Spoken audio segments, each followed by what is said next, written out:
I'm Peter Marks, and what I essentially am now is co-host of this podcast. I'm so proud to be here with you. I'm Elizabeth Vincentelli. I write for the New York Times and the Washington Post, where Peter used to work. Yay! We are back with another edition of Marks and Vincentelli, the podcast that takes you backstage, on stage, off stage, any stage where people are doing theater or talking about theater or dreaming about theater or... complaining about theater? Complaining. Let's not forget. That's really important. Yeah, absolutely. No complaining today, though. Yeah, so no complaints today. Today we have someone who not only lights up the stage, she fills it consistently with a joyful noise. That person is, drum roll, Judy Kuhn, whom Elizabeth and I, and no doubt you, have seen countless times on stages in New York and elsewhere, and anywhere where great musicals are being produced. And on concert stages, too, because she does quite a lot of concerts. Indeed. If you're in New York, you may know Judy from a recent appearance in a revival at Classic Stage Company of I Can Get It For You Wholesale, which I quite liked. I liked it a lot, in fact. She also was in the Tony-winning Fun Home, and we'll ask her about that, obviously. A personal favorite of mine was the Laura Nyro jukebox musical Eli's Comin', which was, I think, in the early O's, like 2001 or something like that. And of course, she was in Chess. At one point, I'm going to reveal how the sausage is made here, because at one point we're having scheduling issues, and there was talk of me doing this one solo, this podcast solo. And I told Peter, you realize that if I do it solo, the podcast will be entirely about chess, like from beginning to end. Because of course it's a masterpiece. Yes. Yeah. Absolutely. Yeah. It completely qualifies, and our paying subscriber will get that reference. Indeed. Right, exactly. Oh, that's right. I'm sorry, non-paying subscribers. There are inside jokes here that you really need to know. Judy's career has, of course, not to make her sound like a stage vet particularly, but years ago she was in She Loves Me with Boyd Gaines at Roundabout Theater Company. And famously also, in the 80s, she was the original Broadway Cosette in Les Misérables. That's right. And at the moment, the reason she's here with us today is she's at Arena Stage in Washington, D.C., and she's in a much more recent musical, Unknown Soldier by Daniel Goldstein and the late Michael Friedman, who is best known for our listeners and the world at large for Bloody, Bloody Andrew Jackson. Right. And Michael Friedman died in 2017 at 41, which was a tragedy that left theater artists and theater lovers reeling. It was a really big shock when that happened. And Unknown Soldier was, in fact, Michael's last project. And it's one that Daniel Goldstein and director Trip Coleman have stayed very loyal to. Yes, this is a real, the Arena production is a real triumph for them, even before any reviews were out. It premiered at Playwrights Horizons on March 8th, 2020, which history will record as really bad timing.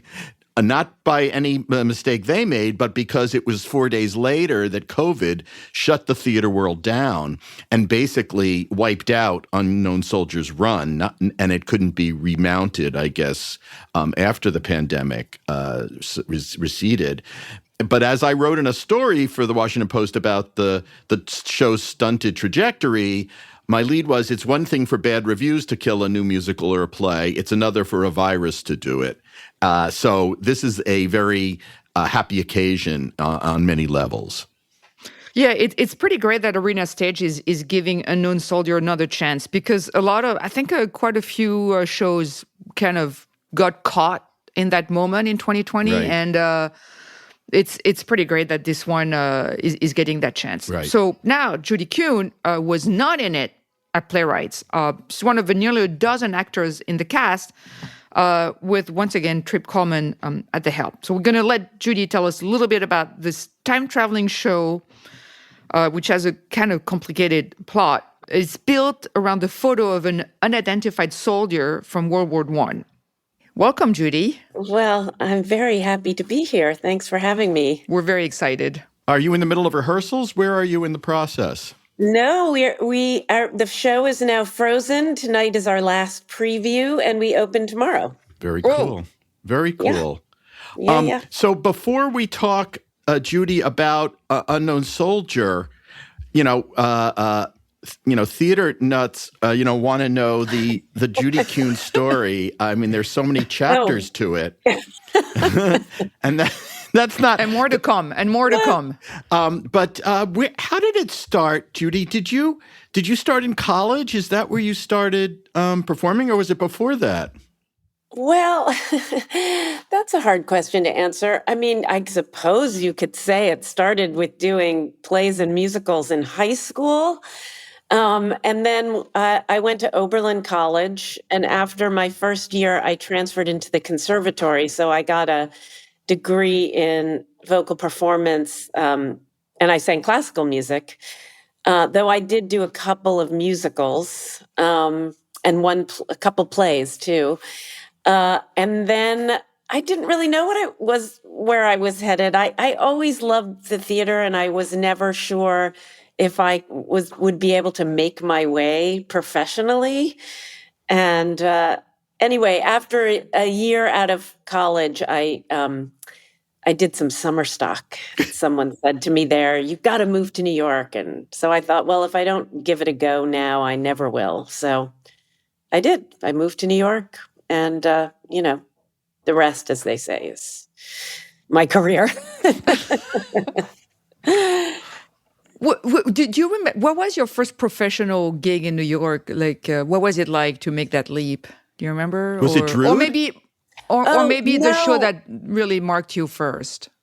Oh, well, yes. So The Mystery of Edwin Drood was definitely my first big professional job in New York. I had a couple of other things before that. I got my equity card doing a Theater Works USA workshop of a children's theater thing. And then I did the Yul Brynner's. I was a sub on the Yul Brynner's last tour of King and I. Oh my was God. Live with that tour.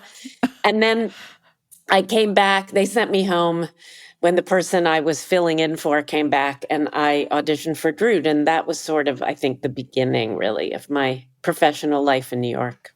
Did you think of yourself as, Judy? Vocal performance was your way in. Did you think of yourself as having a singing career as opposed to an acting career?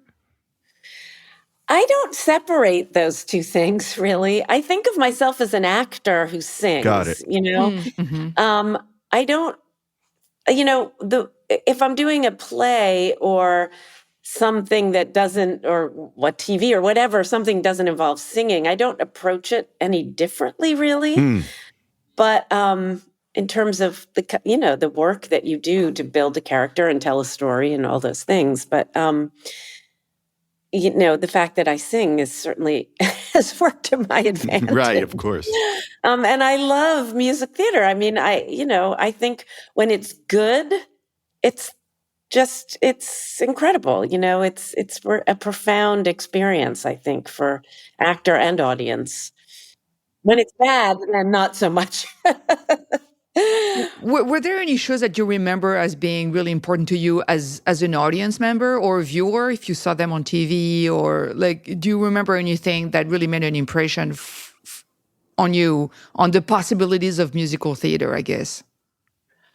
Oh, yes. Well, I mean, I guess I would say that when I was a child still, we lived in New York for a year.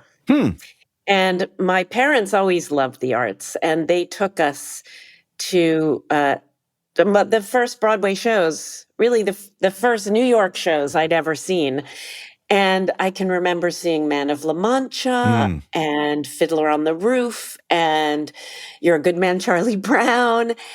And I remember those as being very profound experiences. And in fact, I can remember at the end of Man of La Mancha, my brother, who was younger than me, and he was quite young then, was weeping at the end. And I don't know if I was weeping, but I was really moved. And I remember having this very strong sense of that suspension of disbelief, though I wouldn't have known how to describe it. Right. That I knew somehow that I was watching actors on a stage with sets and costumes, but that they had so transformed our sense of reality that it could move us like that. And there was something about that just was like magic to me. It was like some kind of spell that they were casting. And I think that's really where I started to think, I want to do that. Though I don't know that I would have articulated that at that age. I think I was maybe 11 or 12. It's interesting. You're reminding me that last week I met with a group of college students from North Carolina who were having their first Broadway experiences. And I remember, through them, I was asking about all the things they saw, and they loved, things that I've become more jaded about. But I could, we parse them so differently once you've done this for a while or watched many, many shows. And they were just at the beginning of their theater-going lives.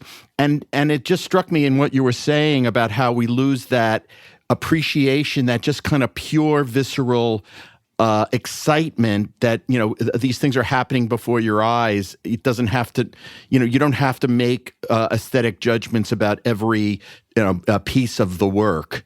Right. We lose that to some degree, our innocence in a sense. We lose that innocence in theater going. Yes, no, absolutely.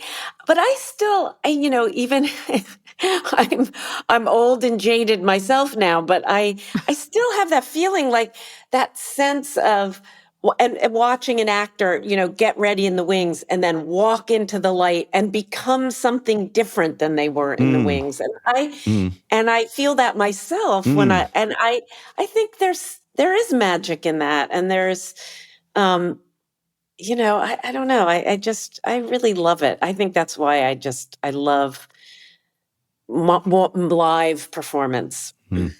And how is it altered from the performer's point of view when you do a show? Because you famously were in Les Mis, which is a very, very successful show. So how is that altered or not? Or how do you adjust to being in a show that for a long time? Because as a viewer, I'm always like stunned by people who can just remain in the moment after like 1,000 times. Right. That's a good question. Obviously, your ability to sustain a performance over time partly depends on the material and how rich it is and how much there is to explore in it. I remember when I was doing Fun Home on Broadway, and that was a show that, we had worked on and I was associated with for years. And at this point, and we did a talk back with some people, and at this point we'd been on, we'd done our run at the Public Theater. We had been on Broadway for more than a year. And somebody asked us that question of how do you keep it fresh? And we taught, our answer was sort of that the material was so rich, there was always more to discover in it. And Michael Cerveris said something about, it's sort of like Moscow Arts Theater, where they rehearsed a Chekhov play for years before they performed it. We sort of feel like we've been living in this with this family for all these months, and it keeps getting deeper and richer, and we learn more about our relationships and our characters over time. And I mean, that to me is a gift, really a gift. And when we did close the show, I don't think any of us felt like, oh, phew, I don't have to do that anymore. We would have happily kept doing it. That's interesting. Yeah. I mean, and you find ways to keep it fresh. And yeah, there are going to be some nights you go out there and your brain isn't completely in it and you're relying more on muscle memory. But you also have, it is different every night. You have a different audience every night. So they obviously play a part in your sense of sense of presence and discovery and all of that. And you rely on your fellow actors to, you listen to them and they listen to you, and hopefully it feels as alive as it always did each night. What's interesting, Judy, I try to put myself in the headspace of an actor employed in a show, and you have no sense when you start of how long this is going to be part of your life. I mean, you don't know if it's, you get a contract, I guess, for 6 months or whatever it is on Broadway anyway. Right. Obviously, for something like Unknown Soldier, it's a much shorter time frame. Yes, we know exactly how long we're here for. Exactly. But like when you did Cosette in the original Les Mis, did you feel like, this is my annuity? I mean, you were very young at the time, but is it like, do you feel like, I've landed in this thing, it's going to be with me as long as I possibly want it to be, and therefore I'm solid? No, actually we didn't, because we didn't know when we started how long it would run. I mean, granted, I was young then. I wasn't as savvy about the business, but we knew it had been a hit in London, but we didn't really, you can never really predict. And I actually, we did our out of town here in DC at the Kennedy Center. Right, of course, that's very famous. On Broadway. And I can remember going into work. I don't know if it was a performance night or we were in tech or whatever, but I can remember walking in through the lobby and there was a really long line at the box office. And I was like, oh, I guess maybe we'll be a hit. I can remember being sort of surprised by that, because it was still Les Misérables then. It wasn't Les Mis. It hadn't become that sort of phenomenon that it became. Right, of course. Okay. That's so funny. We've lost. It just strikes me as, it's so like, we've lost right, of course. everybody. Why? How would you know? You can't predict the future. Oh, Yeah, Peter? no, we didn't know. And then, it was...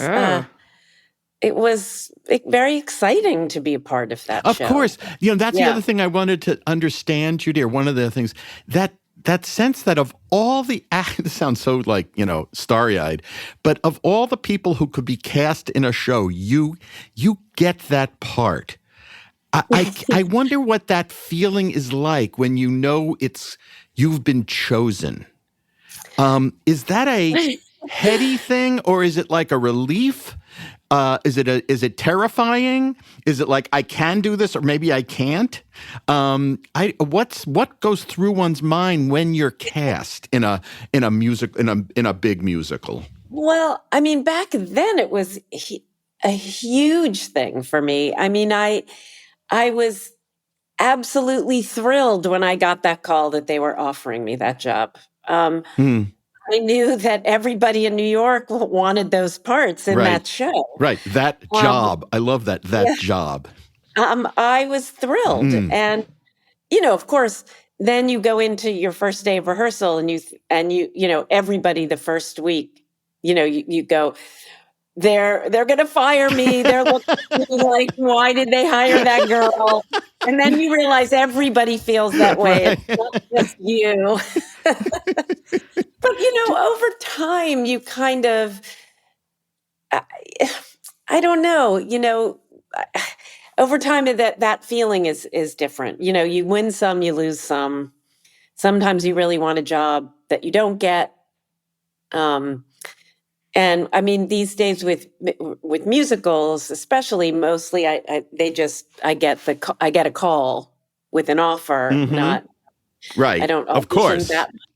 But sometimes I do, and sometimes if I audition for something, it's usually because I really want to do it, and if I don't get it, I'm disappointed. But I also, I'm old enough now. My life is richer than it was when I was in my 20s. And if I don't get something, it may sting for a day, but then, move on, I think about, and then there are shows like, that You've done like chess, which I know Elizabeth is dying to talk to you about. It's like she warned me. yeah, of course. But there are things with which has a gorgeous score, Yes, but you can't predict. I mean, again, the lifespan is completely out. It's sort of out of your control. I mean, you're serving the piece, but you can't really foretell what the reception's going to be and how people are going to respond. I mean,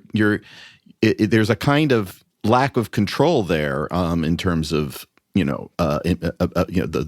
how much you're going to be able to depend on a particular work. Right. No, you never, ever, ever know. You never know.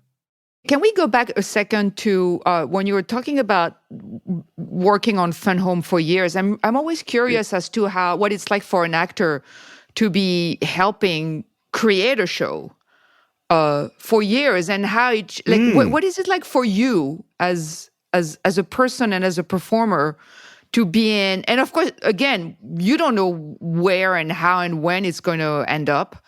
You started, and then, like, for instance, on Fun Home, like, how many years did you work on it? Yeah, it was over a long period of time. The first reading I did was I know this because I marked the time by my daughter, where my daughter was, because I started in the fall when she was beginning to apply for college, and we closed on Broadway shortly after she had graduated. Oh my God, college. That's great. It was That's great. over the course of about 5 years Wow. that I was involved in it, or more, 6. It's a thrill to be involved. I'd never been involved with a new show from that early a stage of development. I mean, they really were at the beginning. I mean, they had been working on it for a while, but this was the first of the kind of the process that led to where it ultimately ended up. And it was the beginning of the collaboration of Lisa Krohn and Janine Tesori's collaboration with Sam Gold, who had a huge influence on the piece. And it was just a reading at the Public Theater. It was the fall of 2011. And it was thrilling to be a part of the development process. I mean, those 3 collaborators, those 3, in the creative team are some of the most collaborative people I've ever worked with.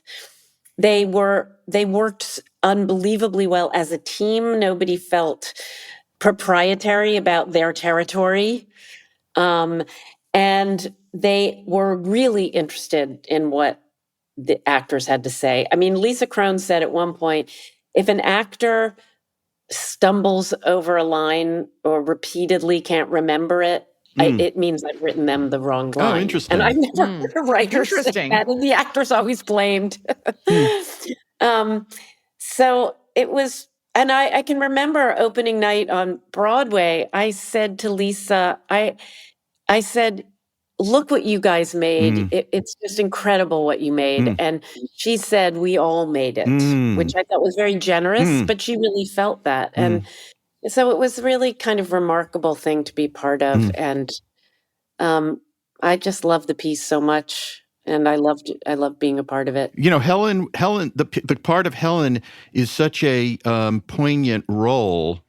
I wondered, what kinds of input did you give over the course of development? You must have felt very deeply connected to that character. It's a very rich part of the show. We really relate to her suffering in Fun Home, married to Bruce, in this stifling marriage.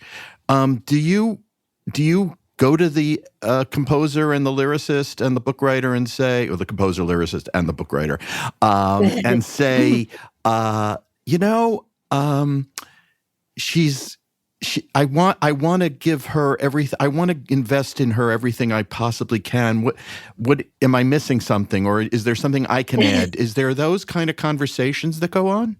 Mostly they're just conversations about the storytelling. And, the one thing, they wrote this incredible song, Days and Days, for me. And Um, one of the things we did 3 weeks at Sundance after we had done this initial reading, Mm-hmm. and one of the things that I remember talking to them about in terms of a concern of mine is because Helen is present but very quiet a lot Mm-hmm. in Right. the show. And I said I wanted to make sure that that song was earned because it comes so late in the show, Right. and Right. that we Yeah. we see the seeds of that moment being planted.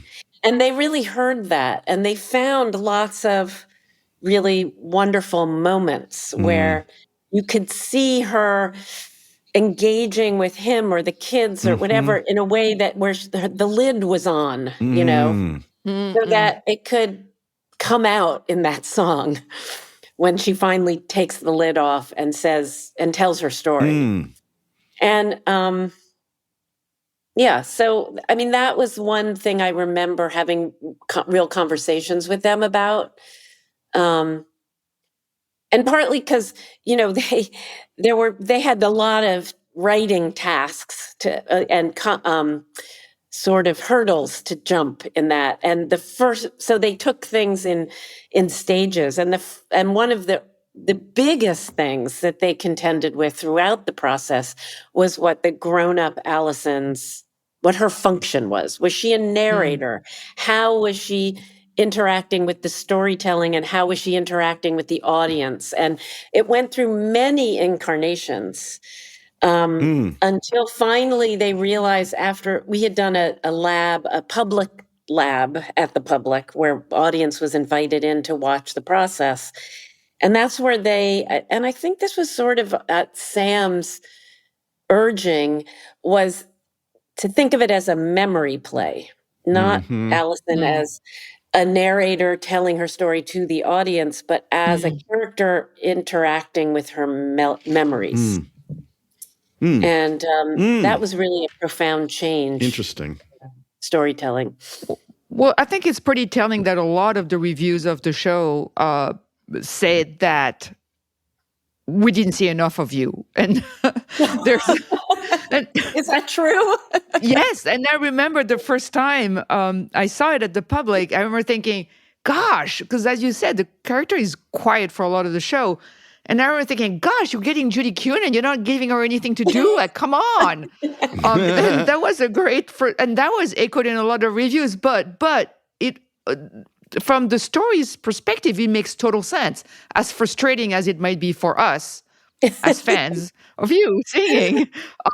And when she does, get her moment, it really feels earned. But I can't say that it was not frustrating. There may be a show in the work, Fun Home 2, Helen Unleashed. Right. Well, it's interesting because, there was a Fun Home 2 that Alison Bechdel wrote, which was a story, which was a book about her mother, but it was in some ways more about her psychoanalysis and trying to understand her relationship with her mother. Of course. Which, and it's interesting because Helen comes off as very different in that book than she did in Fun Home. Interesting. Yeah. Because cool. Fun Home really was about her relationship with her father. Of course. Right. So should we move on to, actually, no, before we do that, I have to ask you about like a show that is very dear to me that you did. And I think it was a kind of prescient jukebox musical, and that was Eli's Coming. Oh, I saw that. The Vineyard. Yeah. Which was a Laura Nyro musical. And I feel like at the time it was kind of misunderstood. And I have to admit also partly by me. But like it's one of those shows that really has stuck with me. And I wanted to ask you a little bit about that because I don't understand why it's not done more often, honestly, because it's such a wonderful show. What was it like were you familiar with Laura Nyro's like songbook at the time, or like how did you get into that? I knew her music. I had some of her records when I was growing up. I don't think I really appreciated her.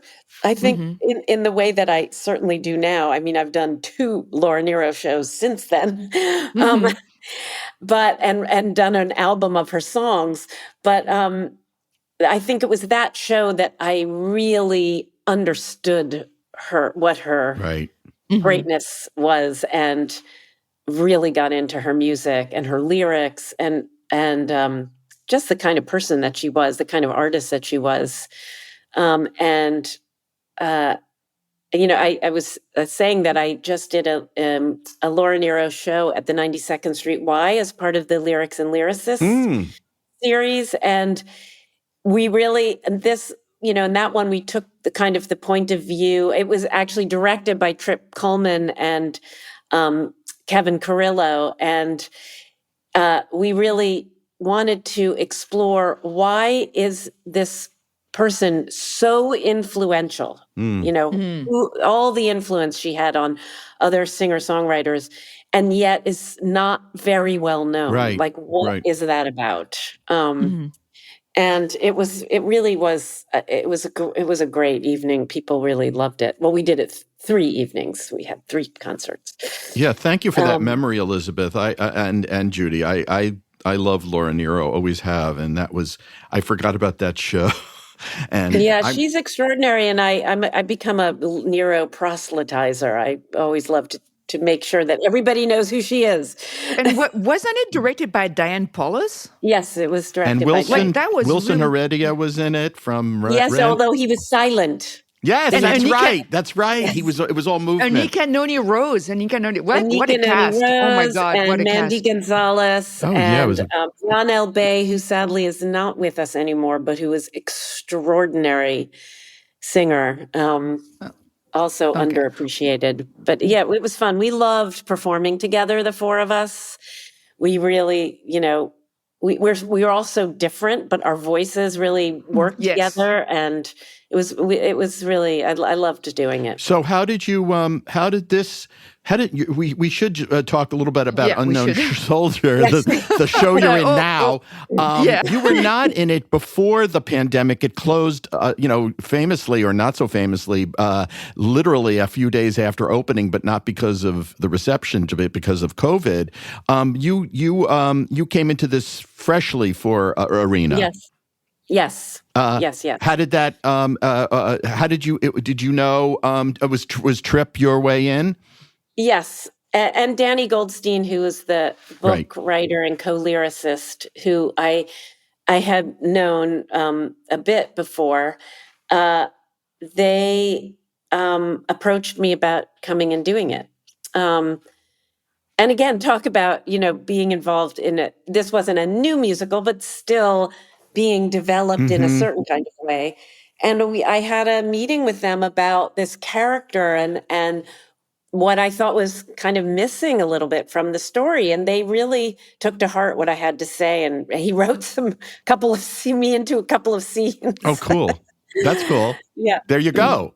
There you go. That's a lot of people have said it. The story, that part of the story makes a lot more sense.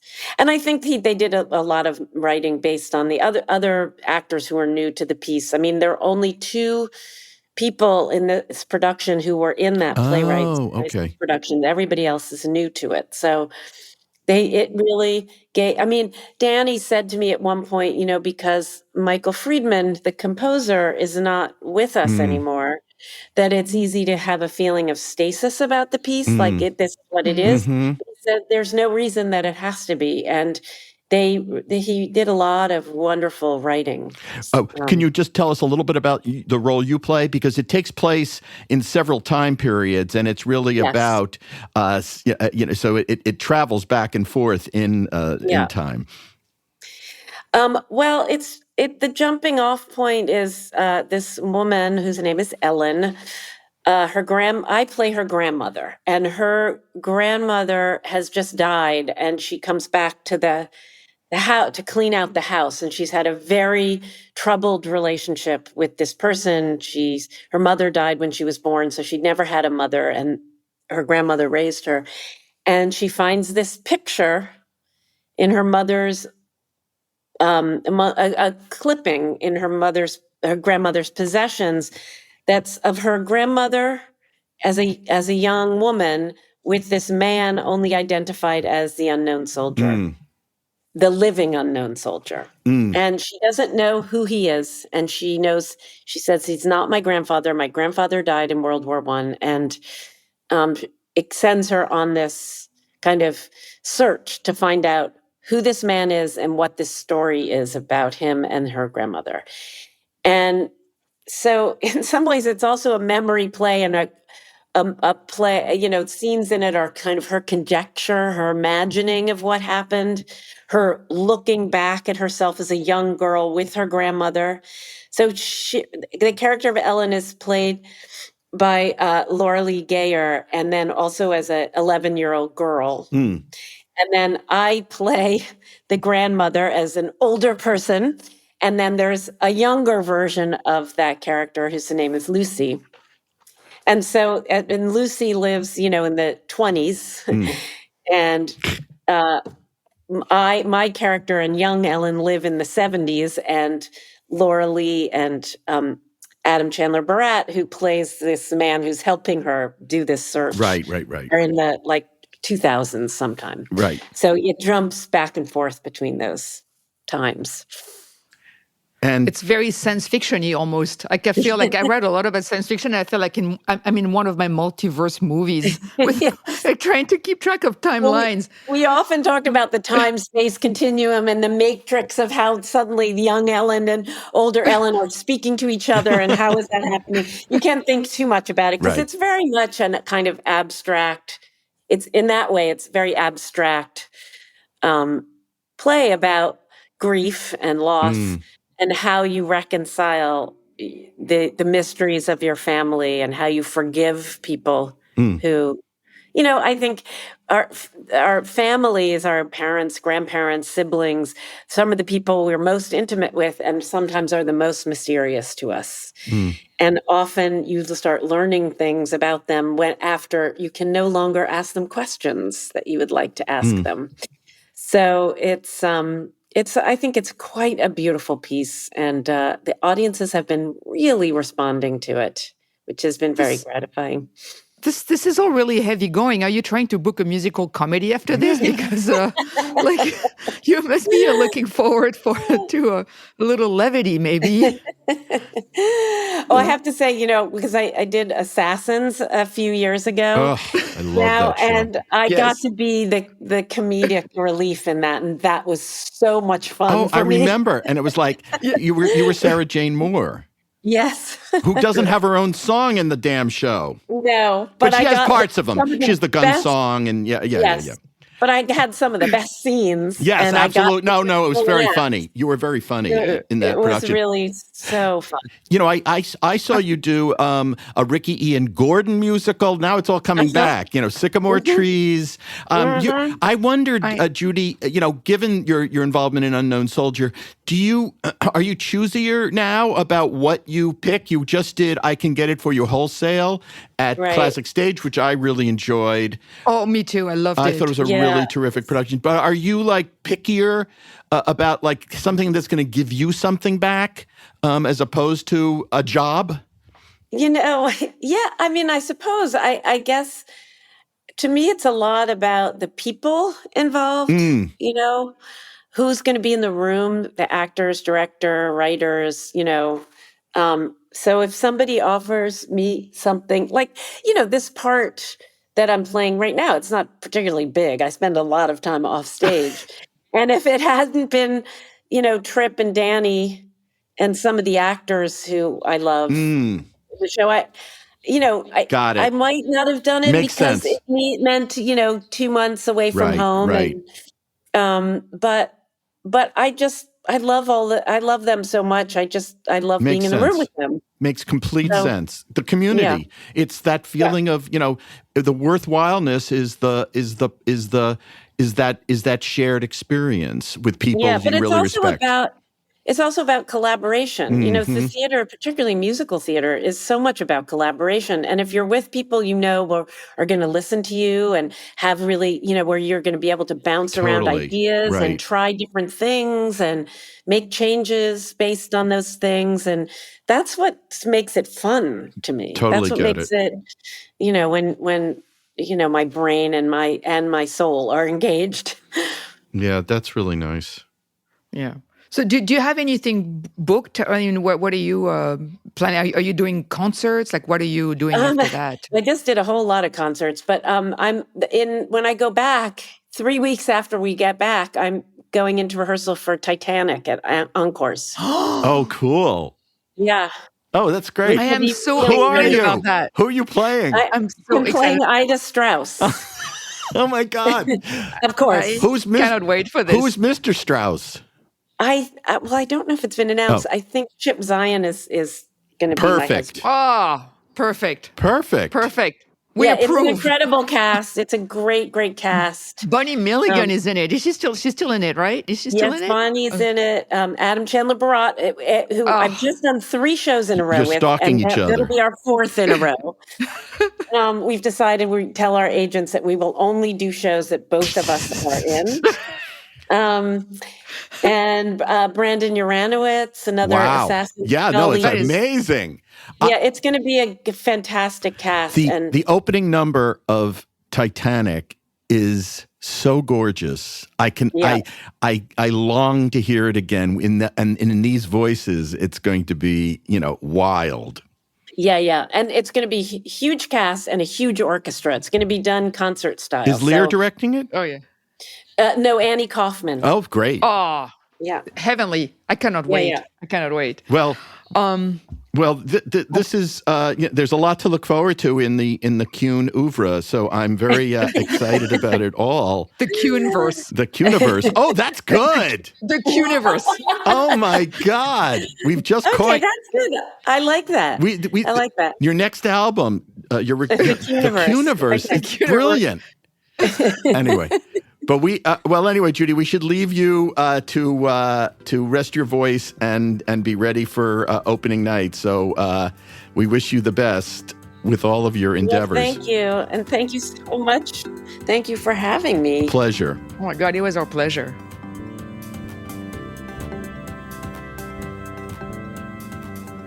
Thanks so much, Judy. This was really fun.